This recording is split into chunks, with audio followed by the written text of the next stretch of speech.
Di kami nakakuha ng DSWD box na pinamimigay kasi yung naglilista at nagbibigay ng stamp kaaway namin. Ganun yata ang patakaran, hindi ka kabate o kagalit walang ayuda. Hi, ako si Rex Gatchalian.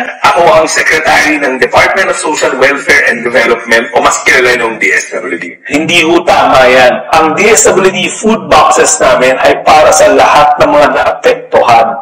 Kakatunayan, milyon-milyon na ang lumalabas ng mga family food packs mula sa DSWD at ipinauubaya namin yan sa inyong mga lokal na pamahalaan para i-distribute. Kung sakali kayo ay naging biktima at pinagkaila sa inyo o pinagkait sa inyo yung makatanggap ng family food box, mag-comment lang kayo sa section below at i-report nyo ang mga detalye ng pangyayari para maimbestigahan namin at matawag namin yung atensyon ng mga local government unit na maaari na gumawa nun sa inyo. Tatandaan natin, hindi kami humihingi ng food stamps. Ang utos ng ating Pangulo, basta naapektuhan ka, ang pagkain dapat dumadaloy sa lamesa ng mga naapektuhan ng mga kalamidad.